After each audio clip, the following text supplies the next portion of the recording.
Olá e bem-vindos! Hoje vamos mergulhar num tema complexo: a perturbação explosiva intermitente ou, para simplificar, PEI.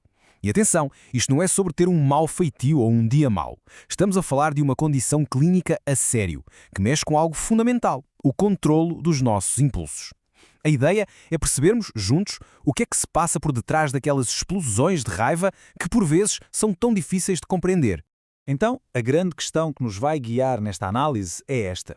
Por que é que certas pessoas parecem explodir com uma raiva que é, completamente desproporcional? Não estamos a falar de um momento de irritação normal que toda a gente tem, estamos a falar de uma falha. Quase como se os travões do cérebro, aqueles que controlam os nossos impulsos, simplesmente deixassem de funcionar. Ok, para organizar as ideias, o nosso percurso vai ser este. Primeiro, o que é a PI. Depois, como é que se diagnostica. Vamos ver também as regras para não a confundir com outras coisas. Em seguida, as diferenças para perturbações parecidas. E por fim, quem é que é mais afetado e que fatores de risco existem. Muito bem, vamos lá arrancar com o primeiro ponto. O que é, afinal, a perturbação explosiva intermitente? A chave para percebermos isto está toda na falha, na dificuldade em controlar os impulsos de agressividade. Ok, a definição mais formal diz-nos que a PEI se caracteriza por estas explosões de comportamento que são recorrentes e que, no fundo, mostram uma incapacidade de controlar a agressividade. Esta é a ideia fundamental que temos de reter. Não estamos a falar de uma escolha, de alguém que decide ser agressivo. Estamos a falar de um autêntico colapso no sistema que devia controlar estes impulsos. É importante perceber que a agressividade na PEI tem uma assinatura muito própria. É impulsiva, nasce da raiva e é completamente desproporcional ao que a causou. E é aqui que está uma das grandes diferenças para outros tipos de violência. Isto não é algo premeditado, não é pensado para se conseguir alguma coisa, tipo dinheiro, poder, o que seja. Não, é uma explosão pura, reativa, é um curto-circuito. Certo, mas como é que um clínico olha para isto e diz: ok, isto é um diagnóstico? Bem, a chave não está só na explosão em si, mas sim na frequência com que acontece e, talvez mais importante, no impacto real que tudo isto tem na vida da pessoa. É isso que separa esta condição de um simples ataque de fúria. É que não chega a ter explosões de raiva para se ter este diagnóstico. Atenção, a agressão tem mesmo de encaixar num de dois padrões muito específicos. Vamos vê-los. Então, basicamente, há duas portas para o diagnóstico. A primeira é a da agressão frequente. Pensem em agressões verbais, discussões acesas ou até agressão física que não causa estragos a sério, mas que acontece muitas vezes, tipo em média 2 vezes por semana durante uns 3 meses. A outra porta é a das explosões graves. Aqui estamos a falar de poucos episódios, talvez 3 num ano inteiro, mas que, envolvem mesmo destruição de propriedade ou agressão física que magoa. E o ponto essencial é este: não é preciso ter as duas coisas, chega a preencher um destes critérios. Mas a história não acaba aqui. Não basta ter as explosões. Para ser PI, estes episódios têm de deixar um rasto de destruição na vida da pessoa. Estamos a falar de um mal-estar gigante para o próprio indivíduo, de problemas no trabalho, nas relações com os outros ou até consequências financeiras ou legais. O sofrimento e o prejuízo têm de ser mesmo significativos. Ok, agora vamos a uma parte super importante do diagnóstico, o processo de exclusão. Porque por vezes é tão importante saber o que uma coisa é, como saber o que ela não é. E a primeira regra é logo sobre a idade. Este diagnóstico não se faz em crianças com menos de 6 anos. Porquê? Porque, enfim, as birras e a dificuldade em controlar impulsos fazem parte do crescimento normal. E isto leva-nos a um princípio fundamental. A PLP é o que se chama um diagnóstico de exclusão. O que é que isto quer dizer? Quer dizer que só se pode chegar a esta conclusão depois de se despistar tudo o resto, depois de ter a certeza que estas explosões de agressividade não são na verdade explicadas por outro problema qualquer.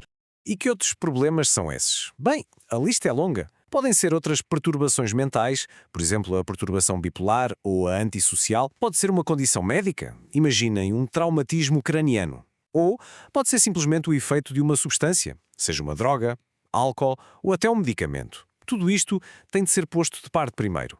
E já que estamos a falar disto, vamos aprofundar um bocadinho mais e ver as diferenças entre a PEI e outras perturbações que também têm, digamos, sintomas parecidos. Uma das confusões mais comuns é com a perturbação de oposição e desafio, a PDO. A grande diferença está na intensidade. Na PDO, o que vemos são birras, discussões, desafio à autoridade. Na PEI, a coisa escala. A agressividade chega a um nível de violência física ou destruição de propriedade que simplesmente não se vê na PDO. E podemos resumir aqui outras distinções importantes. Como já vimos na PEDI, a agressão é impulsiva, é reativa, é a quente. Já na perturbação do comportamento, a agressão costuma ser premeditada, pensada. E quando olhamos para a perturbação antissocial da personalidade, aí o buraco é bem mais em baixo.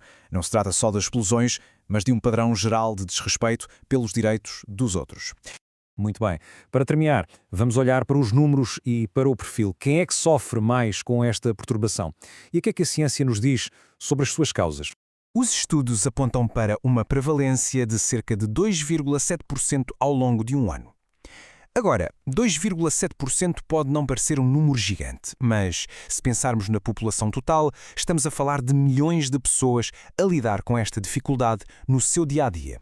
E a idade, como se pode ver, parece ser um fator importante. A perturbação é claramente mais comum em indivíduos mais jovens com menos de 40 anos. A partir daí, a prevalência parece diminuir bastante.